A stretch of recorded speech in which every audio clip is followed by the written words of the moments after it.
Yeah. Yeah.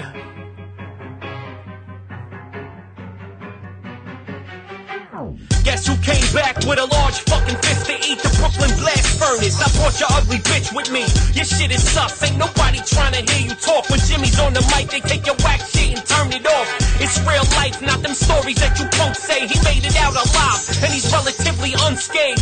So subscribe to the podcast and share the post and tell your stupid friends to do the same. You heard it here from Coast.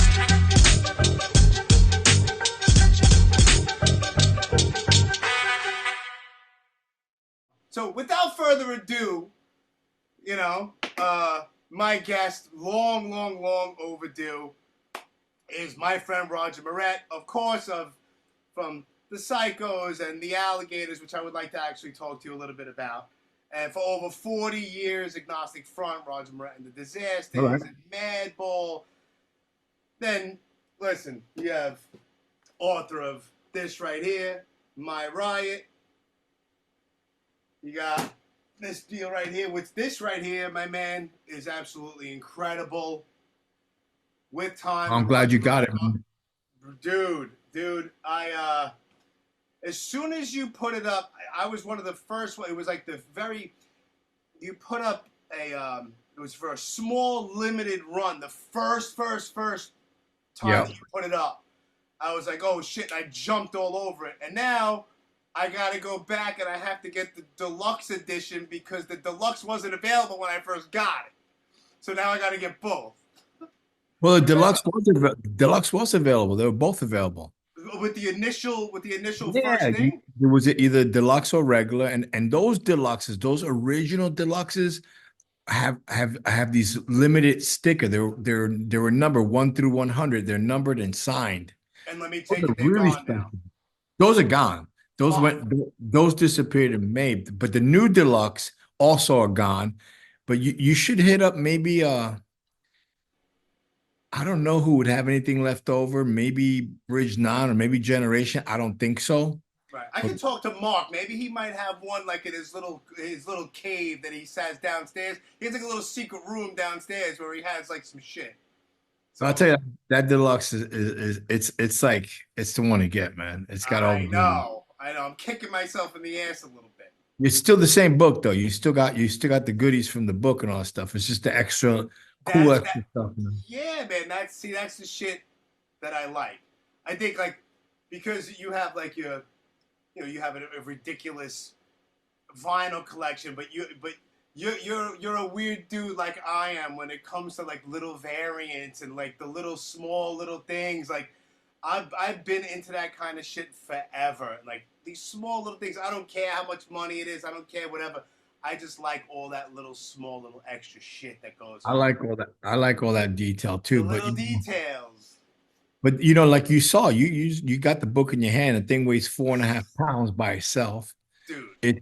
I didn't want to cheapen anything out with anything. I wanted to do it beautiful the way I visioned it, pictured it. And of course, it costs a little bit more doing that. But it wasn't about like throwing out mass quantity of stuff and like cheapening my product. I wanted it 100% the way I visioned it, right. And classy. And I think that's what I'm delivering here with this book. It's beautifully laid out. It's incredible. And who cares if it's like a few extra dollars? Like the people that would appreciate this stuff don't mind spend like I didn't care. Well, whatever it is, I don't care. I buy it. You know what I mean? Because I appreciate it. And this stuff matters, bro. Like there's this whole hardcore thing. It's I don't even know how to explain it, but you know just as well as I do that it means a lot to a lot of people on a certain level. It does, man. And that first edition that you held up right there of With Time, that's I think there's like maybe 20 or 30 left at Rev, and we're already on to the second edition. Yeah. And I would say if you want to grab one the way I visioned, the way I seen it, grab this first or second edition because the third edition is going to be like 100 pages less. Oh, it's no going to shit. be trimmed down. It's going to be like a different thing, more like something we could carry on the road. Because those books you get 7 to a box. They were shipped by crates, not by box, Yeah. So it's a lot to handle. So I'm making something a little bit more streamlined, but at the same time, you really want to get this first or second edition is to get like the impact, you know? Yeah, 100%. Damn, dude. Now I do have, like, obviously you're in a worldwide touring band for over 40 years and all this stuff, but there's some similarities, I think, when it comes to something that's, I don't know where it stems from in me. That's why I wanted to kind of pick your brain a little bit. Where do you think this holding on to or collecting these things from so long ago and holding it so dear to you and these physical things, where do you think that stems from? Because I have a lot of that in me, and I'm not sure exactly where I can pinpoint where it started. I think for me, it's just memories. Every like Yeah, even when I was making this book, it's all in chronological order. I'm remembering all those shows, remembering who was there, looking at the photos, like I pieced this whole book together by my tattoos. Like you can see the how my tattoos, I'm getting more, or yeah, by who was at the show. I could piece the photo to the bands that were playing. yeah, And it took a lot of detective work and stuff. So it was just, and those are memories, man. I love to go back and look at it, and it's a special magical place and time that sure, it can never be recreated. It can be mimicked, yeah, you know. Anybody could play hardcore or oh, be sure, about it. It's true, but that was a time and a place that it means a lot to me. So those are my memories. So yeah, I've had these items with me forever, and I've kept them because of those memories, just to go yeah, back and I do that a lot, even with records and stuff. Like I told you in the beginning, I don't listen to anything digitally. I'm not right, a digital guy. I never was. I, right, I I got my collection, my full record collection, because I love to go back and listen to that stuff. It's what keeps me going. yeah, I'm not knocking down anything that's new and right, fresh, because there's a lot of great new and fresh bands. But mhm, this certain time in my life was my party. And, I love my party. I'm glad that I'm welcome to other people's party now later on. But yeah, man, that was just a time and a place. And it was the growth of something, the beginning of something that would be my whole life, that means so much to me. and you had no idea. You had No, I no had no idea. idea. Of I was course just you didn't. living it. I was just Yeah, living it, enjoying it, taking stuff from memories. I kept all my shirts, all my stuff. Just I was just being all about it. yeah, And then I never looked at it as a collector. Never did. Like a lot, even with my records, for example, like I have like Urban Waste. I have 3 copies, Abuse 4 copies, and I don't have that anymore. But I'm saying I had, yeah, but it was for a reason because back then, I mean, besides there were only $3, true, yeah, we played them, and people come to the squat or to wherever the hell we're living, and people get drunk, whatever. The record falls, it gets cracked, you get them stomping on it, whatever. So we had another one, yeah, and that's how it was. But not till like about 10 years ago, I started like saying, "Oh, I'll just keep all the nice stuff." I have a lot of stuff I was never played, and then I started selling off the played stuff and stuff. But it was because I was played it so much, and you had to have a backup, you yeah, know.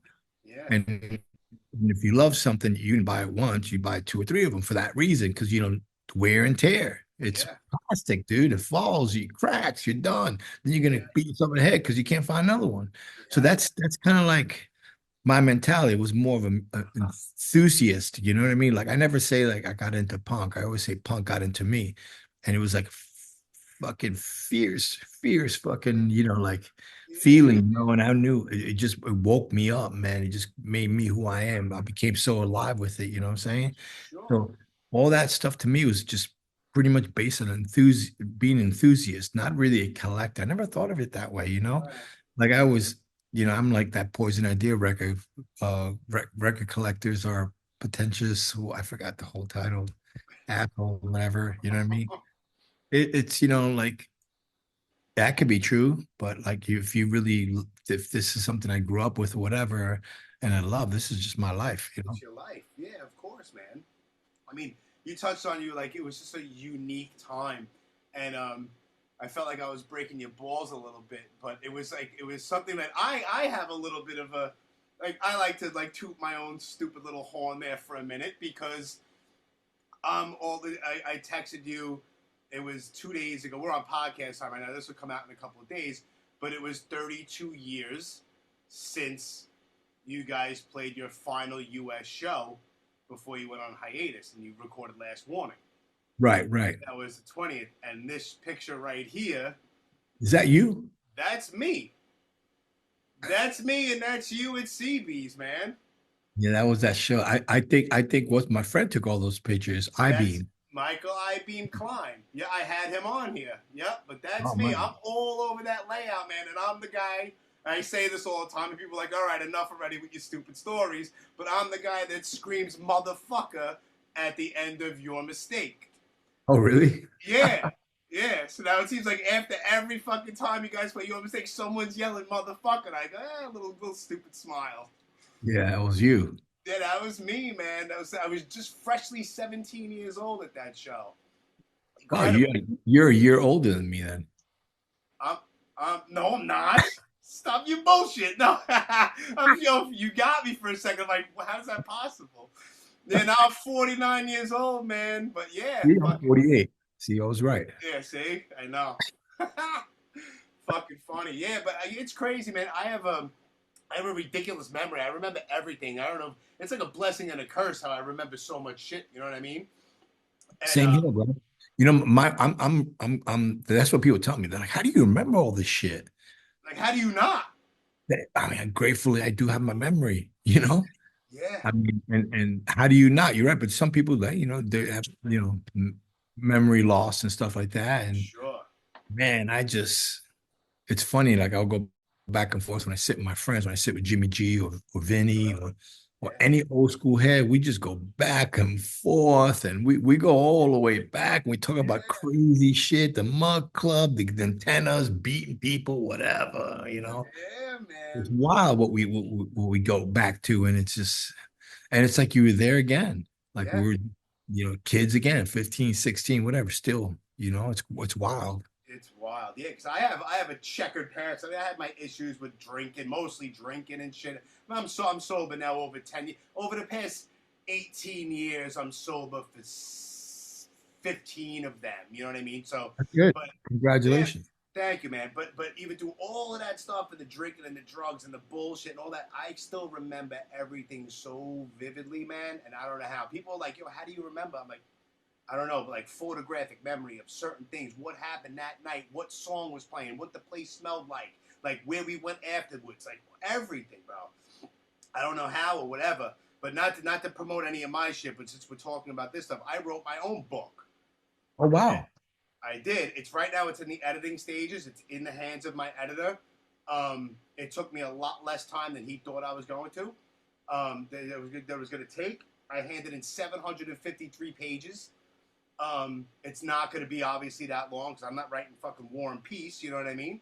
But but it was funny because when you were talking, I had watched your live stream with Drew Stone on the New York Hardcore Chronicles, and how you were saying how you pieced it together also like just now with your tattoos and the pictures of the people. I have like a lot of old show flyers, and I was always the idiot when they first came around with a disposable camera in my pocket.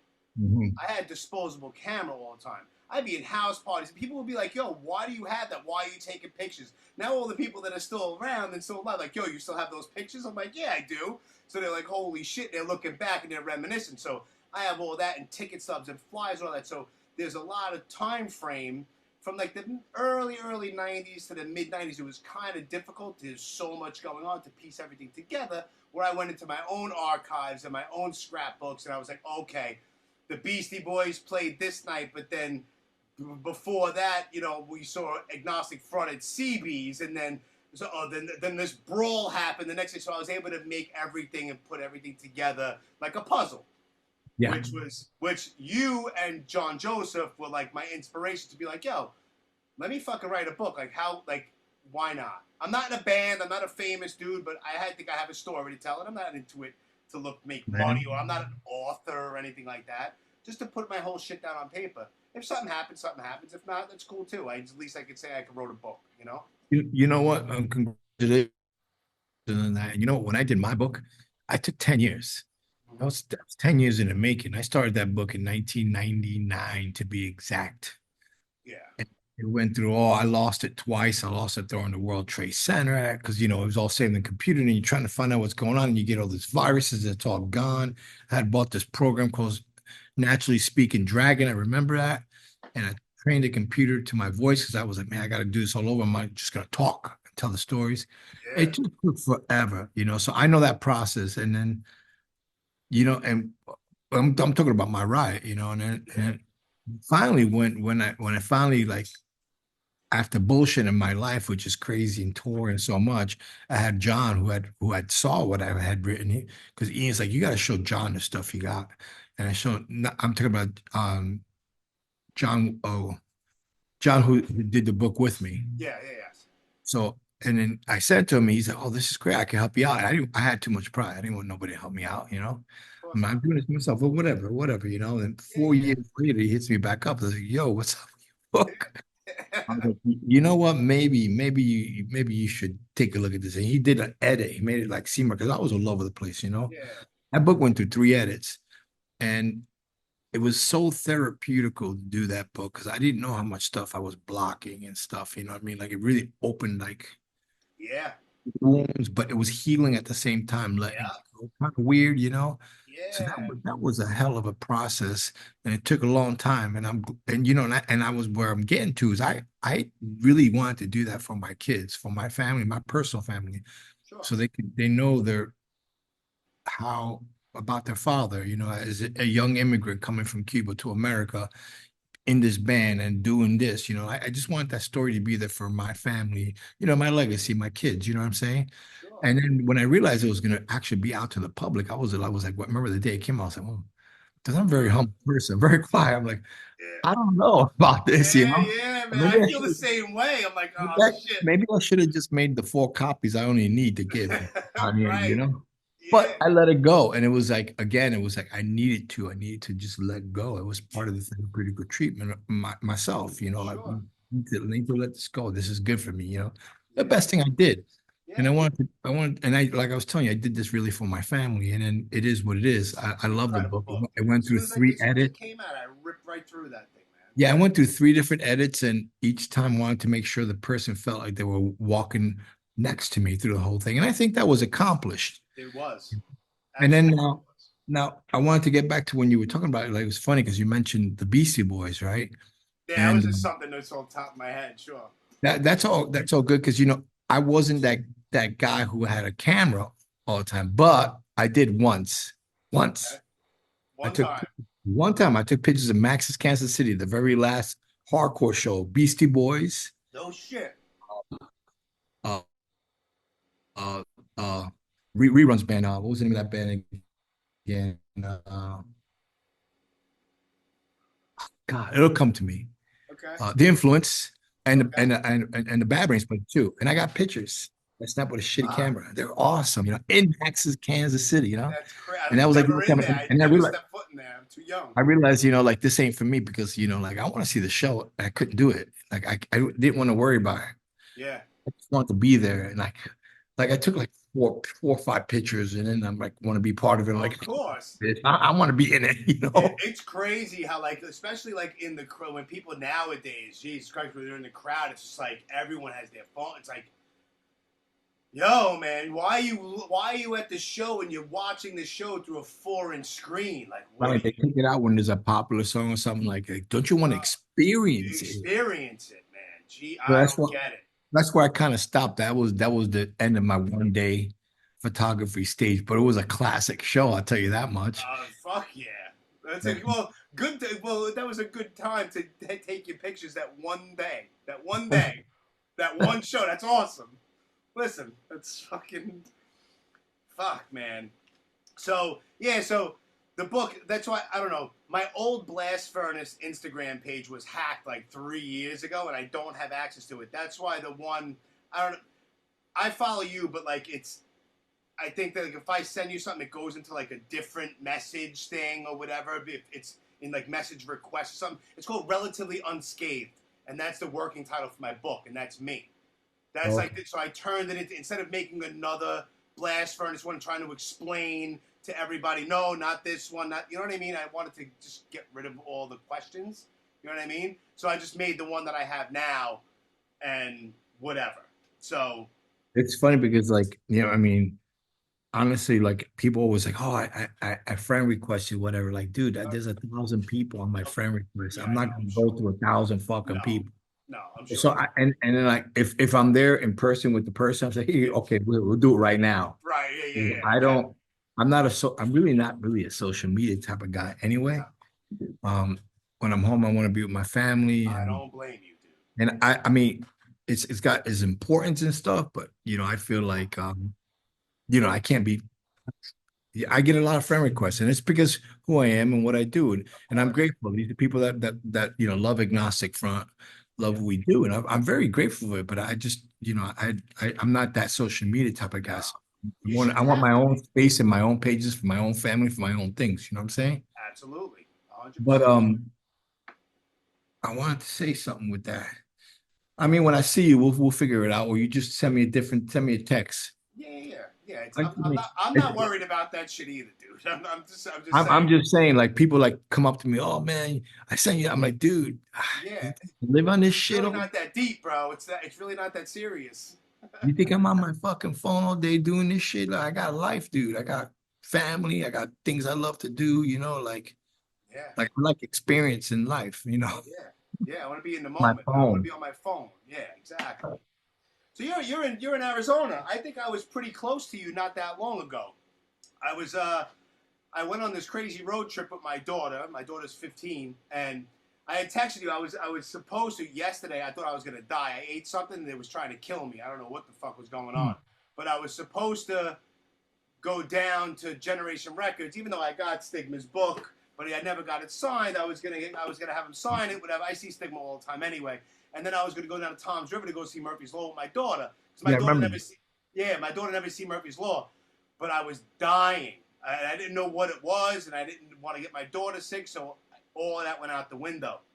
But so I say all that to say I went on this crazy road trip with my daughter, who's 15, and I flew out one way from here to San Francisco, and I went all the way down through California, and I drove all the way through Arizona, and I met up with I was hanging out. I had Sunday meatballs with Danny Marianino. Oh, did you go to the Falcos or something? No, I went to his house. Oh wow, yeah. Yeah, it was Danny. his house. It was like it happened to be a Sunday. When I went there, he was like, "Oh, you can have nice fucking Sunday gravy and this that." So Well, it did was you hit all. me up? I don't think I hit you up because I didn't know exactly where in Arizona you were, and I don't think that I'm right you by might be Danny. on tour. It was in Well, I July. was probably on tour because I live by Danny. Yeah, I figured I didn't know exactly where you were, but I figured I was close. Right. But yeah, so yeah, I do all this whole film location. Do you remember the time me and you were going back and forth? I was trying to find the exact location of where that picture from the back of Cause for Alarm when you guys were on this. Yeah. Remember Yeah. that? And you were like Van Duzer Street, and you sent me like a map and like a circle and everything. I couldn't find the exact location though, but I gotta go and find that. I know where that. I mean, if that building's still there, I dude, don't it's think it's still not there. down. It Yeah, was like it's like the side of like a store. Like it's a corner building. yeah, It's that very corner building, and yeah. that's that side door. You come out. That's where we sat and did those pictures. Gotcha. Yeah, because I went to former CBGBs and I did this not that long ago. I had to do it because it's iconic. But Oh wow, that's awesome, dude. you see how I super. This is obviously John Varvatos surrounding, Yeah, and then I put. I was like, that's some fancy merch we had up. Yeah, right. No, but that's exactly where you guys were before and after in one shot. Yeah. You That's know what it. I'm saying? I go all over the place doing this, not just hardcore stuff, but all kinds of shit. Like That's Danny, like cool. showed me, yeah, man. Like these are the kinds of things that I do. I go on road trips and I look up like true crime shit and all kinds of crazy stuff. And I'm running around fucking Spawn Ranch where Charlie Manson used to run around because why not? You know what I mean? Just crazy shit. And Danny actually showed me a spot. It's from the first Sacred Reich record, and it's like underneath like this overpass, right by a skate park. There's like a big, beautiful skate park, probably not far from you, that this one photo was taken at. So it was kind of cool. Like these are the things. Talk about living life and not being on your phone.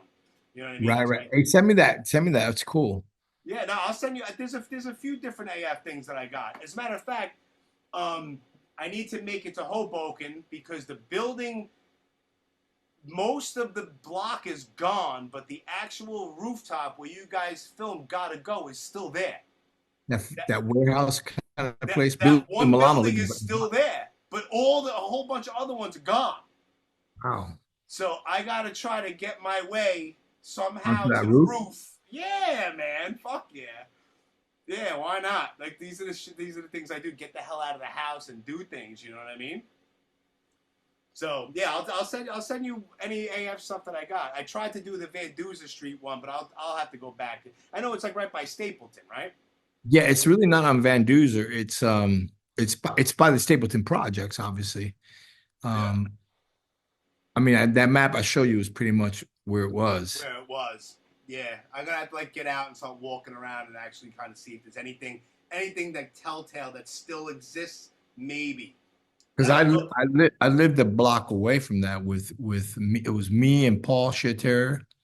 Uh, We Paul. lived there, so we just walked down the street. Boom, we shot some pictures there.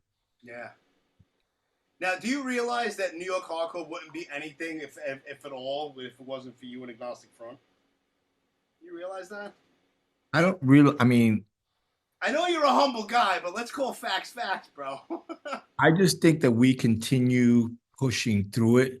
Like a lot of bands that came and went, their life could have been, they got married, got kids, or just, music was changing and they weren't with the changes or whatever.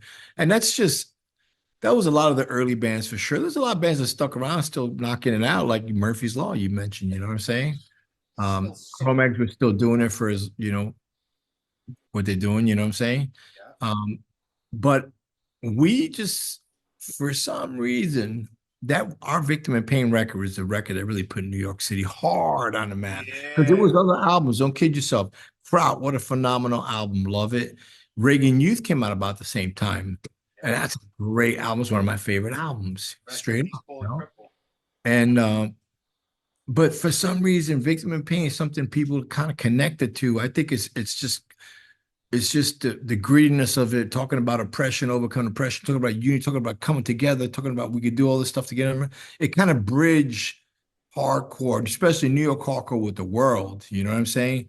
People Yeah. felt like there was a direct connection to it. That it just felt something. It spoke to them, and it still does. It still speaks to a lot of people. I mean, lyrically, that record, if it was to wash up on shore 100 years from now, It's those still lyrics relevant, dude. are relevant, but they're relevant on its Relevant. own. You read those lyrics and you go into the Lower East Side, you're like, what's this guy talking about? This is Right. nice.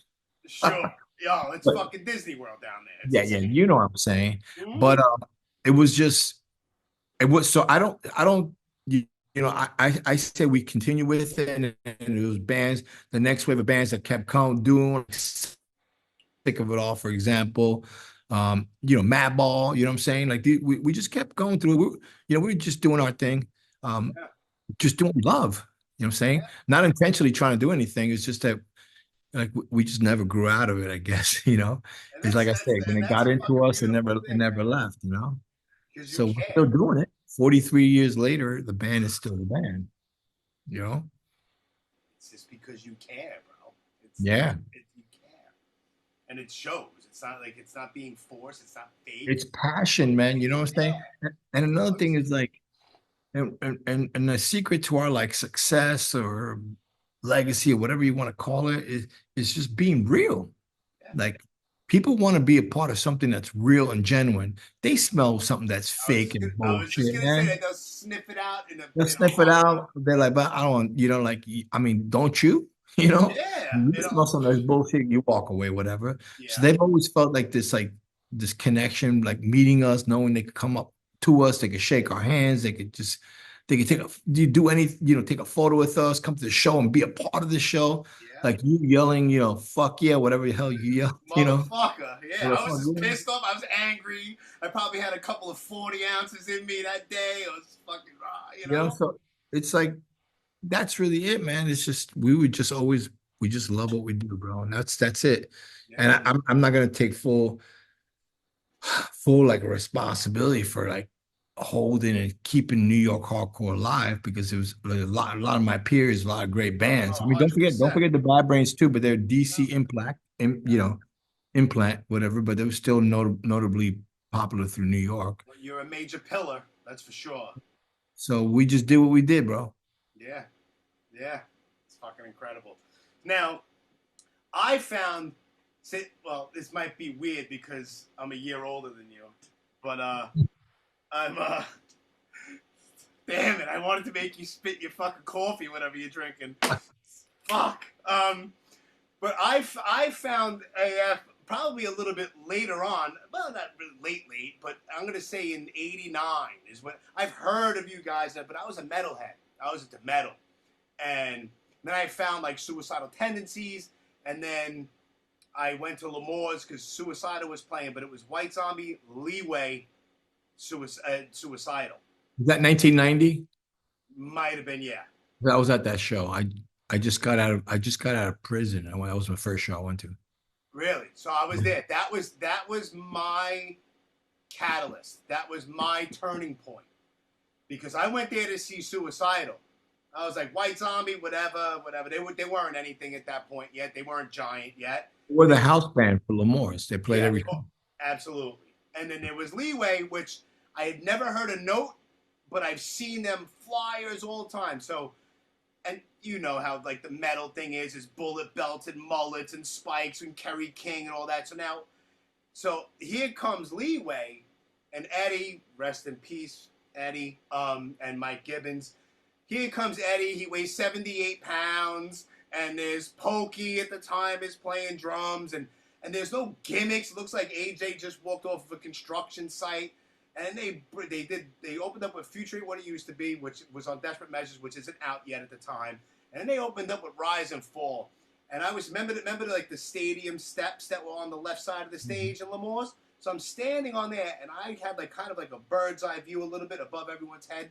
And that fucking place exploded when they went into Rise and Fall. And that was my moment. I went, what the fuck is going on here? The next day, there was this little small record store. It was called Ciro's CD Cellar. It was in Canarsie. I used to spend all my allowance money in there buying thrash metal tapes and shit. So I went in there and I bought Born to Expire. And then the guy was like, if you like this, then you'll like this. I bought Born to Expire, Live at CBGB, and Liberty and Justice. Wow. And it went from there. It was right. And it was like the perfect... Because I was such a metalhead, it was the perfect crossover. And then I started studying my lessons. I went from Liberty and Justice, then with Cause for Alarm, Victim in Pain, and then I started doing all my research and all that shit. So that's how I came across them. Which is what everybody did. Yep, and that's what I did. And that was like... Leeway. Leeway. Leeway was... Right. That's awesome. Yeah. That's awesome. That's a good memory. I mean, that one record, that Live at CBGB, is that classic one, is probably, and it's not probably, it is the biggest selling live hardcore or punk kind of related record ever. Oh, and I'm sure. And that was it. I know for sure because I remember the labels were telling me.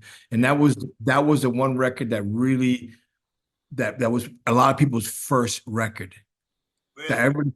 That was their introduction, and then when they heard that, and they're like, "Wow, this sounds like this is something I want to go to, or it's fun. Like songs are there, and everybody's having a good time. Like, what's going on?" Then the video came out. Remember that was that video with the line, and people just boom connected. Next thing you know, they're coming out for that. But prior to that, Cause for Alarm was a huge record. It's probably one of our biggest records, and Liberty and Justice too. But that one record is what really gelled it all together, and people were like, note that as their their introduction, and then it went back like you did. They went Cause for Alarm, they went Victim of Pain, United Blood, and then I found all the Youth Today, and I found the SSD and all that stuff. I started doing my research, and started studying the roots of where all this stuff came from. I started going in reverse, found Sick of It All, and all that kind of shit. But then I wanted to ask you because I don't know. If you ever ask me, what's my favorite Agnostic Front record, I don't know. Depending on the day, it might be one of, several different records. I don't know. It depends on my mood or whatever. But for a long time, it was probably Liberty and Justice. I love that. And what I wanted to ask you is, because like I said, gun to my head, if you ask me what's my favorite one, I might say Liberty and Justice. Can you tell me, because what's another thing I love about Agnostic Front is that no album sounds the same. Yeah, None of them sound the same, and I love that. Vinny Stigma once said in some interview, whatever, like, oh, you want the same one? Then go listen to the same one again. You know what I mean? Like, oh, you want one voice again? All right, so go fucking listen to one voice and leave me alone, you know? Fuck you. Whatever. It's amazing. Fucking national treasure, Vinny Stigma. But, like, from how you sounded on Victim in Pain to Cause for Alarm, what happened between Cause for Alarm and Liberty and Justice? Because you sound like you're possessed. Yeah, well, that's probably what happened. I fucking love it. Let me be honest with you. Like, first of all, we came back from our Victim in Pain tour. You've seen that in the book, in the With Time book. You see that I had a diary. I talk all about it. We came back. We already had 4 songs for Cause for Alarm that made it to Cause for Alarm. Right. 3 of them actually made it to Cause for Alarm. They had different titles, but whatever. And then we start.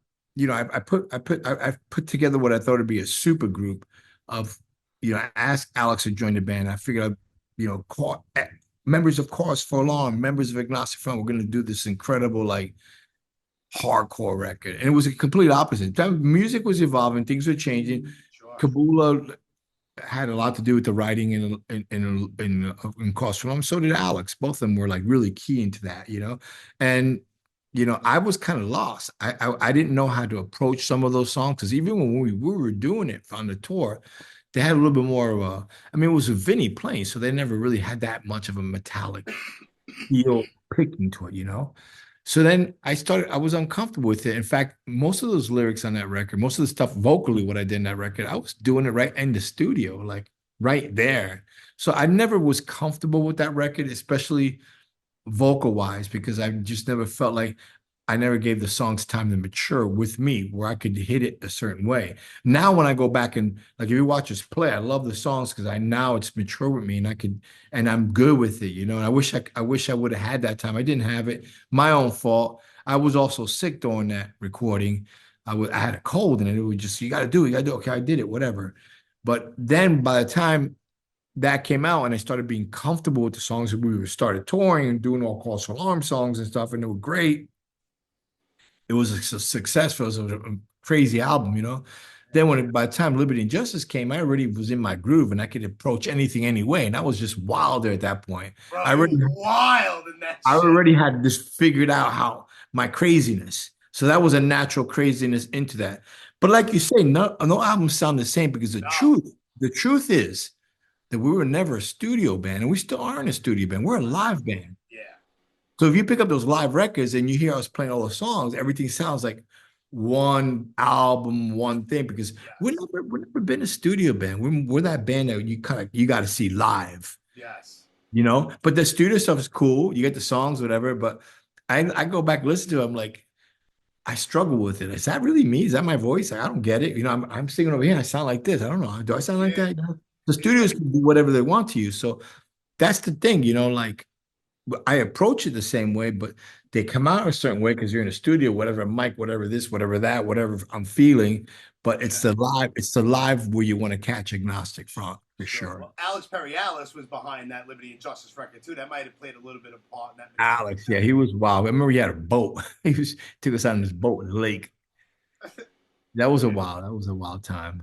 Yeah, I mean, he's, you know, for Testament and Anthrax and all that shit. So well, you know, back then, you know, like, it was a full on crossover scene, you know, like 1986 was a big year for music in general. Every gigantic crossover record that's a landmark record came out in 1986. Every one of them. You can name it. Leeway, you just mentioned it. Leeway. You know, Chromax, Agnostic Front. Yeah. Just think about it. I think even Murphy's Law's record back came out in 1980s. Every great record, Slayer, you know, Metallica's Ride the Lightning, I think was, it was a third by them. I don't know. 86 Master of Puppets. Master of Puppets, yes. which is another fucking incredible record. And speaking of Liberty and Justice, this is a funny story. Where we were out in California and we were playing in Los Angeles, and Kurt came out to our show because those guys would come to CBGBs and shit. They used to hang out with us, Yeah. And Kurt came out to the show, and then we were talking backstage. He goes, "Hey, what's the name of your new album?" I was like, "Oh, check it out. It's called Liberty." Just gave him stickers and stuff. I'm like, they were just recording "And Justice for All." Oh, fuck, And I'm like, "What's your record?" We don't have a name yet, whatever. All of a sudden, it comes out as "And Justice for All." I was like, "Oh, man," Yeah, I said, because technically it's Liberty and Justice for ... with you, right? and they And fucking did the Justice little for okey All, doke there. and that's their "And Justice for All." But I mean, Damn. it was funny to see that progression happen. But we all used to get along. Everything used to be all right, back then. I think during the late 80s, it got a little crazy, for sure. In the 80s? Why is that? Late 80s, it got violent, man.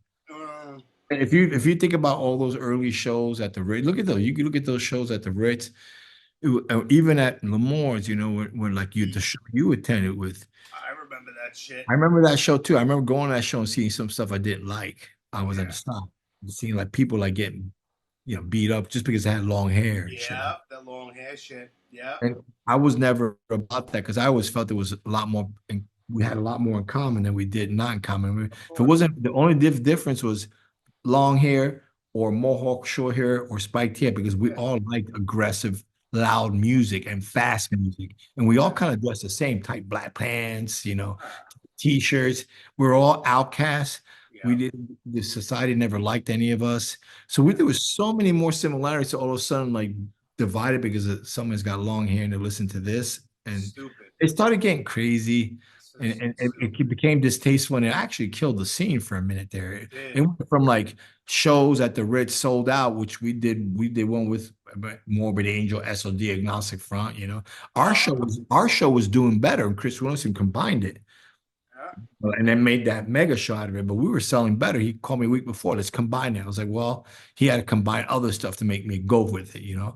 But then after that moment when it started getting a little bit more violent, and the metal kids just stopped coming because they didn't. Who wants to go to a show and that, and then that was a really weird time in those early 90s with that, Yeah. But, there was that. I was at that SOD reunion show where Billy Milano flips off the fucking monitors and all that shit. Yeah. And I don't know if you remember this, but me and you, we were going back and forth as well because there was some dude, I was on Facebook or some shit, because it was like the anniversary of that show, and I had posted like the video and like my ticket stuff, and I was like, yeah, but conversation happens, and I was like, yeah, I remember that Agnostic Front came out Roger came out during the SOD set, and they did United and Strong, and they were like, no way. I'm like, bro, I'm telling you, and this goes back to me having a photographic memory, and that room was hot, and that room was packed. But I remember it vividly. I remember you were on, I was like, and then I think I tagged you, and then somehow or another you came into it. And then I was like, you were on if I'm staring at the stage, you're on the left side of the stage holding a mic with a mic stand, which is not like you, because I think it was like taped down or some shit. Yeah, I was on the actual right side of the stage if you're facing it. And it was I didn't know it was going to be taped down. They didn't tell me that. Right. And I was like, I'm telling you, I remember him doing United and Strong. I remember this. The whole thing is taped. The mic stand is taped. The things. I'm like, I'm in a corner. I'm like. Yeah, you were in the corner. I remember that shit. He was like debating. I'm like, I'm telling you right now, like, why would I make this up? This is exactly what happened. And you were like, yeah. I was like, you see, thank you. Yeah, I'm not fucking that crazy. Happened. That happened. Yeah, man. What an insane show. All that shit back then, man. From all those early 90s, all that shit was fucking lightning in a bottle, man. Just fucking incredible times. Just I look back at all that stuff and I'm like, what a cool fucking time in New York City to be of a certain age, to be doing the things that we were doing. It's just I hold that shit like precious. Yeah. Not so many, I agree with lack you. of a better word, It's just amazing shit. So now I know that you do have to go. You have to take your daughter somewhere. Mm-hmm. Right? So I'm not gonna hold you hostage for that much longer. Maybe another few more minutes. Go ahead, Um, go for it. but now I saw not that long ago. I think it was on maybe on the AF Instagram page or something. There was a little snippet of you holding like a little small little baseball bat doing vocals for some new Alligator stuff. Oh yeah, that's recorded. That's been recorded. It came out killer, man. And actually, we um I've just, been so busy. Like I said, this book took a lot of my time towards the end of it, with edits and stuff. But the whole thing is recorded. It's mixed, mastered, it's ready to go, cut for vinyl. I just got to get it pressed. And it came I out don't cool. think that the Alligators are spoken about enough Nah, because, people, it's weird because it's that dude, it's like, really how are you underground. guys not like? It's so fucking good, man. It's where like it's what should have followed, like, and not what should have followed. I shouldn't say that, but it's kind of like Vinny loves the Alligators is like his favorite band. It's It's fucking like a incredible. continuation of Victim in Pain, like It that is. kind of sickness, Yeah. And it's me and the guys from Instead. Well, it's just two of the guys from Instead. Is me and Rich. Rich lives here in Arizona. We do a lot of stuff here together, and Steve, and then Reese, who plays with me with the Disasters, was on the last record, the last album, and he's also on a 7-inch that we're gonna drop soon. We did a sick Good. ass Devo cover too. Did you? Yeah, yeah. We always do something wild and You weird, have to. just to mix it up. Yeah. Have It's fucking weird fun. because then again, like how do you vocally approach a Devo record Yeah. sounding like the Alligators? You know what I mean? Yeah. How do you even do that? Now I I'm just dying I to hear just it. went straight. I didn't care. I wasn't trying to sing or not. I'm like, Right. this is the Alligators. This is what it's gonna sound like, and that's it. Right. Awesome. Is there a working title for it? I forgot. It's probably one of the names of the songs. I can't remember right now. I got to Okay. work on it really soon. I was just waiting. I've been waiting to see this. This Monday or Tuesday, I think Generation is dropping the last of the anniversary edition. Like there's two sets, live set. One was recorded at the A7 Club in 1983 with Todd on bass, and Yeah. then the other one is with the what do you call it, the benefit for recording Victim in Pain, that we had to get the tracking, the reel to reel machine, and bring it down. Those two live records are coming out in a day or two, right? And it's just, and it's, everything we always do is very low numbers. I think it's 201 and 100 the other. That's Yeah. it. So you got to rush to get it, or I else it's love all that gone, shit. I love that So shit though. I was waiting for that to finish and work on getting that Alligators release because it's sick. It's came out great, man. I love that shit. I'm like, I feel like I need more of it. It's almost like, yeah, I know that the songs are short, it's quick, and boom, boom, boom. I love it, but it's like I wish it was a little bit longer, because it's so good, dude. So Yeah, it, and how it, relevant are those lyrics? Like people are it's like yeah. fly, like if people, like I remember talking to Cousin Joe about some stuff. I'm like, bro, have you even Shout out to heard? cousin Joe, Yeah, shout out to Cousin Joe. Yeah. of Have you course. heard that shit? That shit is wild, dude. That's a call out on everything, everyone, everybody from the Yeah, get-go, from the very first 7-inch. There's two 7-inches, then there's an LP, yeah, the first LP, and then there's a second LP, and now another 7-inch. That shit just calls out everything, everyone, yes, everybody. yeah. It just flies under the radar, but it's nasty. It's nasty as Everybody shit. has ever heard it. It's just like, whoa, Yeah, it's We've got. never played a show. I know. I was just gonna ask. I don't think you've ever played a show, We, and you don't have an Instagram page for yeah, there is. it. Is there? I think Steve runs one. I think the Alligators is a page. Steve runs it. Really? I'm looking at it right now. I gotta look because I'll fucking follow I that know shit he up tagged, right now. he was the one that put up that video that you're talking about, right? Is it? Yeah. Well, there's a couple. Should be white with an alligator's head, alligators. Yeah, I'll find it. Well, anyway, Yeah, it's Alligators HXC. yeah. Alligators Hardcore. All right, following. Yeah. Oh yeah, Yeah, but there's the video right there. that mean, like you said, that's a sick record, Like the first Bro, one was Bridge 9. Second bro. one we self did, the third one we self doing again, small.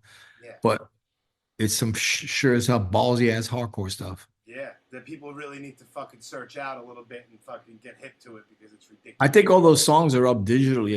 I think Rich has put everything up. See, they're available. You could probably do whatever anybody does with the digital stuff. I don't know how that shit works. You don't do any of that shit. Oh, dude, I don't have any of those Spotify's or I don't listen. I listen to what I want to I listen have a to. free Spotify account that I listen to one podcast on. Other than that, I don't listen. To, I uh, put I listen to what I want to listen to. The same thing like when people like there's so many people that give me like a lot of cool shit like free clothes and shit like that. I'm like, dude, I appreciate it, but I wear what I want to wear. yeah. So like I'm not like I I'm me. I want to listen to this. I want to listen to this. I'm not gonna put on something and people give me stuff. I'm not ready for that. I want to listen to what I want to listen to. You know? All right. Well, I'm gonna do something real quick, and I don't care if you like it or not. I'm gonna all right, because this is what I would like to hear one time. I put together, just to be stupid, I put together an Agnostic Front set list. Ah, All right. But obviously, I'm not. I didn't put anything from Victim in Pain because you guys always. This is stuff that you don't normally do. Okay. okay. All right. Because obviously you always do Victim in Pain. You always So this is the stuff that you do very seldom. Maybe you might do it overseas more than here in the States. But this is the lesser known things that you do here. All right. Starting with Cause for Alarm, Growing Concern, and this is just I just went chronological album wise. Growing Concern, Bomber Z, Liberty and Justice title track, one of my favorite fucking Agnostic Front songs, Strength. I know you do it occasionally, but it's not a staple all the time. Lost off of the fucking Liberty and Justice record.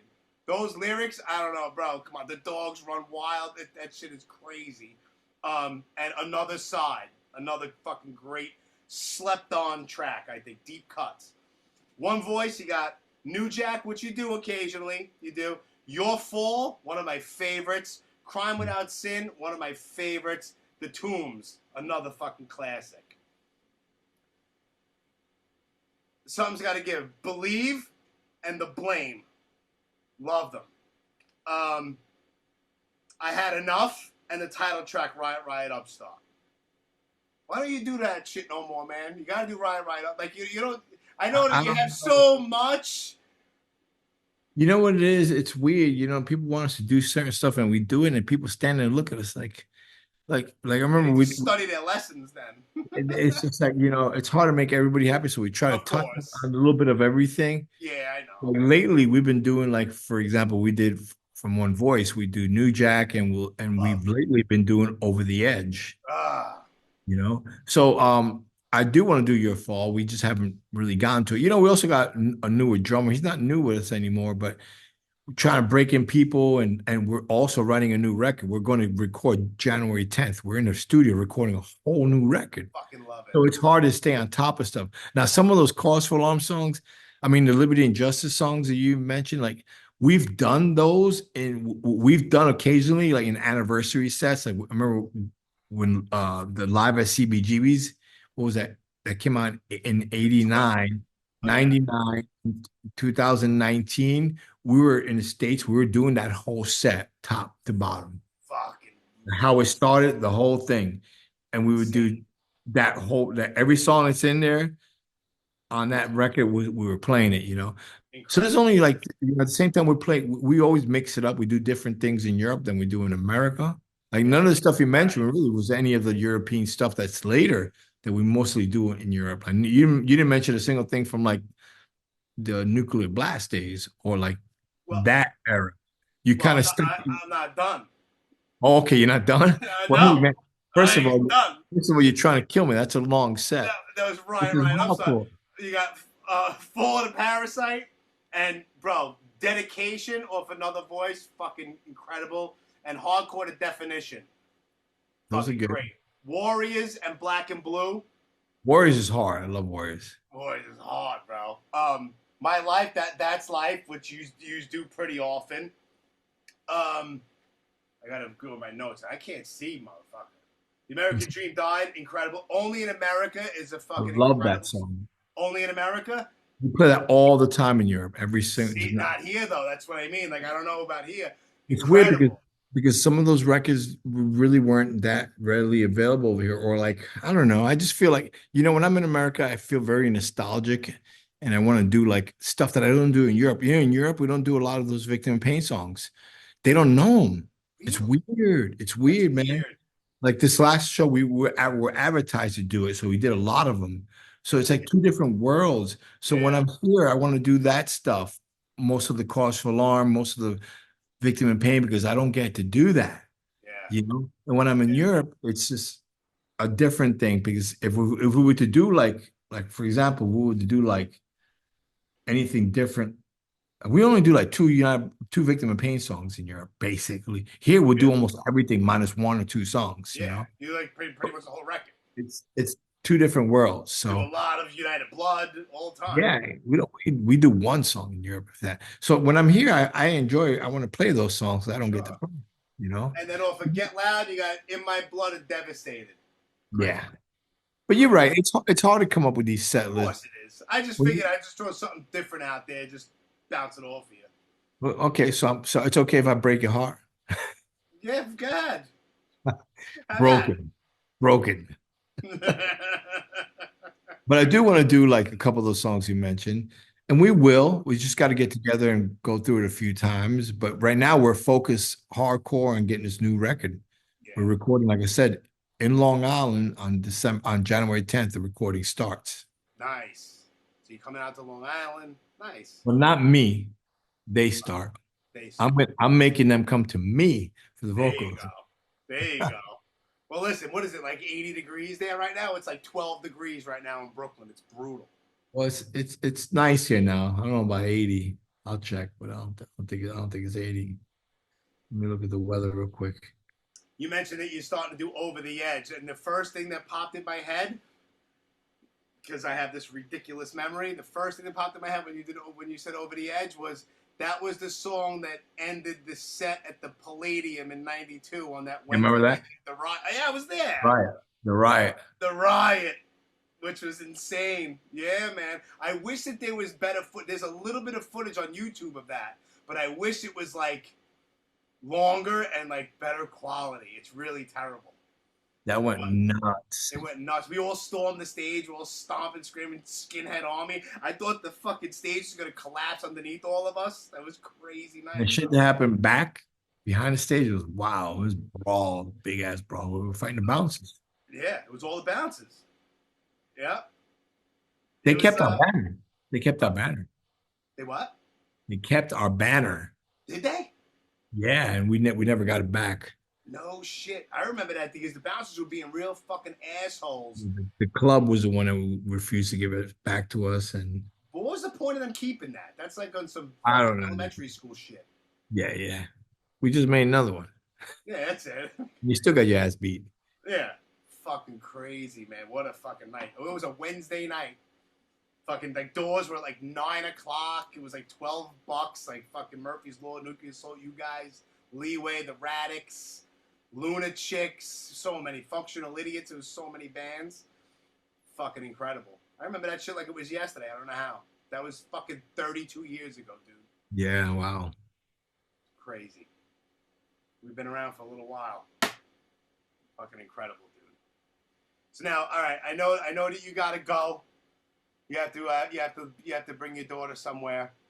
But yeah, let's you got to go to withtimethebook.com, right? And there'll be links to get your new book, correct? Yeah, with time the book has links, but also direct if you want to go direct and quit bullshitting. I mean, like I say, there's only like 30 something copies left, maybe. I don't know when. I don't know how soon you air this thing out. It might be sold out by the time you Couple air out. days.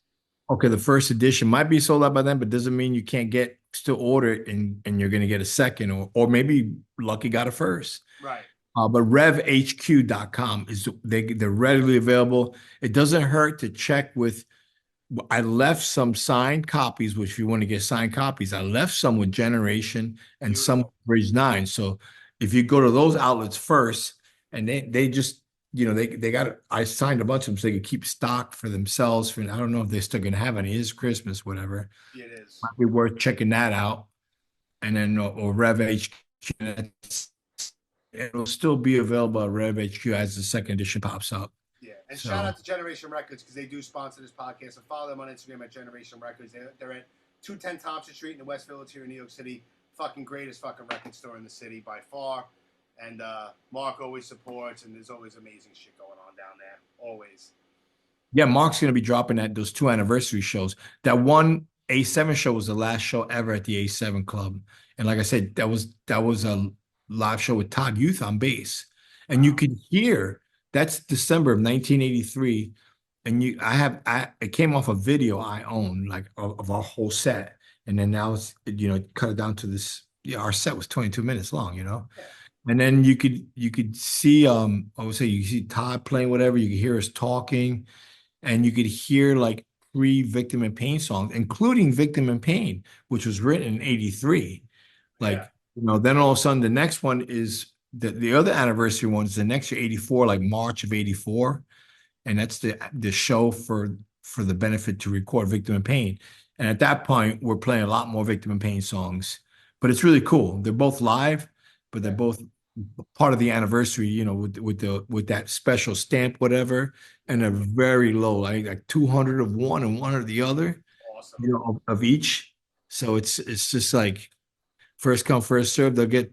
I'm sure there's going to be a teaser, and then you got to be alert, and you better go for it. Yeah. So now, is this going to be finally the episode or the interview or whatever you want to call it, where you're actually going to let the world know what Victim in Pain is really about? But the song? Yeah. Nah, that's my secret. I know. I figured I'd throw it out there, run it up the flagpole, see if you. It was definitely a weird trip, that's for sure. It was a bug out writing that song, and my experience writing that song. Okay, that's something that you're gonna keep to yourself, and you're gonna take it to the grave. But do you know that story? I don't know the whole story. Oh, but you think you've heard some of the story. Well, I don't know if we I don't know, but I can't speak out of turn because I don't. You might. Yeah, it's I don't think it's a story that's easy to like translate to the general public like this. Okay. It's a wild story. All right, maybe one day in private. Yeah, in private, I'll let you know the truth. Okay, and no joke, you got my word. If you tell me in private, I won't say shit.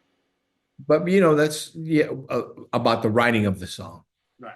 Okay. Man, I wish I could.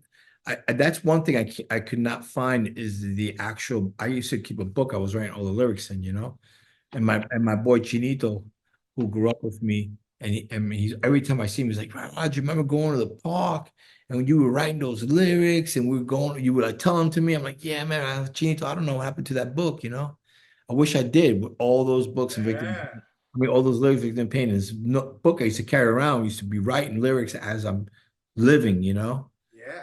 That's one of those things that it's one of those things that disappear. Like there's that banner that's in the book of my chest that that was designed by who did the design of Spats magazine. He did all that political kind of activist art.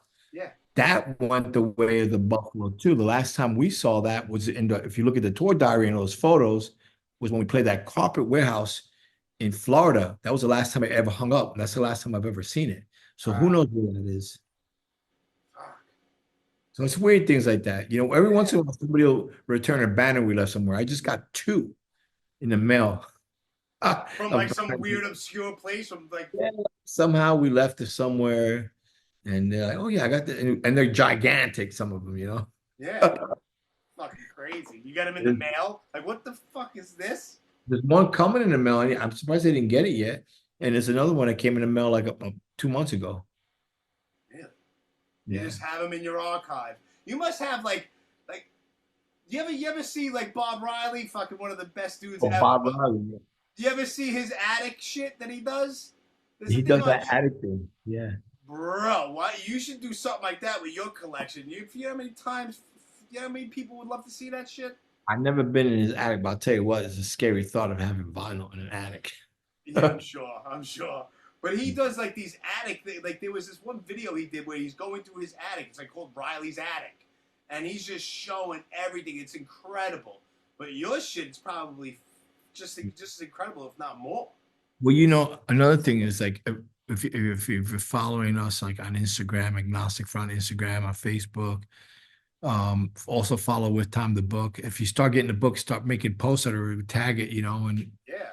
start spreading the word. A lot of people haven't even seen this book yet. Everybody's starting to get it right now. Yeah. So I think when people physically get it and see it, they're like, wow, this is really nice. I just got somebody sent a tag that said he called it the book of the year. He goes, this is incredible. This is the book of the year, you know? Yeah. So, which is cool. But I also want to tell you that also if you're into like rare stuff, like rare, super rare vinyl and stuff like that.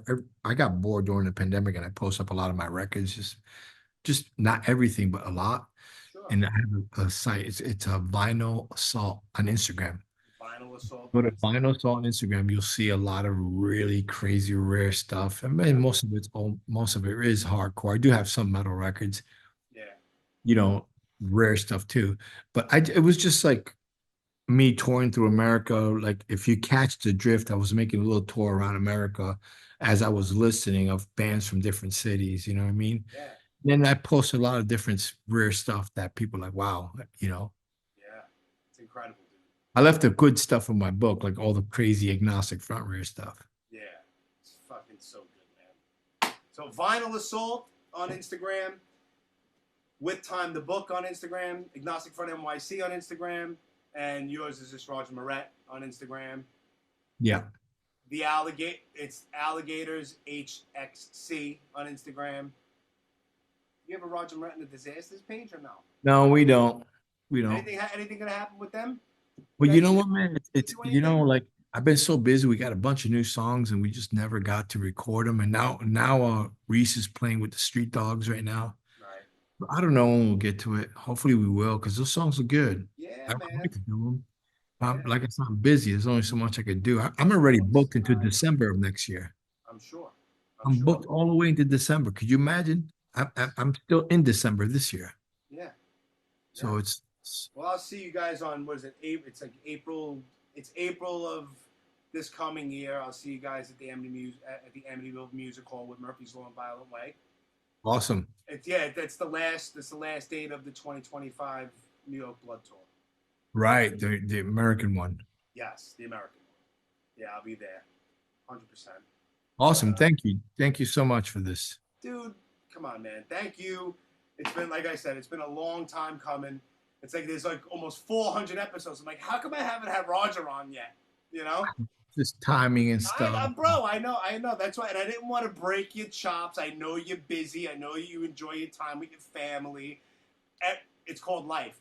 I'm not 18 years old anymore. Everyone has a life. I have a kid. I have a job. You know, shit happens. I hear you, but you were definitely on my top inquiry to do. You and my brother Truth too. I gotta hit him up. I just did Toby with me and Vinny did Toby. That was fun. Yeah. Like I there's a couple. I'm glad I did that one. I did you. Now I can hit up Truth and say, hey, I'm ready to do this right now because it's been wild. Yeah, just bang them out, and then I won't break your chops anymore. Unless whenever you want. Listen, we have each other's phone number. I'm not gonna break your chops. If there's anything you ever want to bullshit about, if you feel bored, which you're far from bored, I'm sure, ever. You're always busy. But, yo, man, you got to have an open door policy. You want to come and shoot the shit about anything that's coming up, whatever. Real quick, is there going to be a second edition to My Riot because there were some edits that were lost? Well, in My Riot, not that they were lost, they were cut out. Like 40 pages or more of it.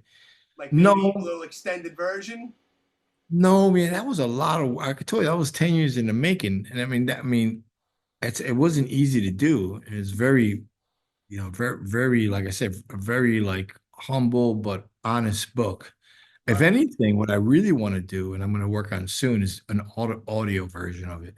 The problem with that is that I had a hard time trying to do it before because through all the edits and everything, I learned how to speed read it. So when I look at it, I speed read it. Yep. So now I have to slow down to actually read it. I'm used to I'm looking for errors, looking for mistakes, like. I'm Look at what. actually in the middle of doing the same shit with mine.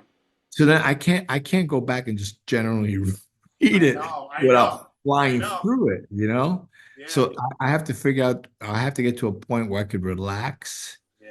and sit down with it, you know? But that's one goal I want to do. I'm sure you'll make it work. I'm sure you'll make it happen. Yeah, in another 10 years, I got 10 years to go. There you go. Oh my God.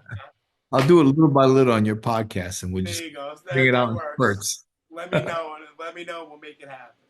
All right, man. Dude, thank you so much for this, man. And go do whatever you got to do.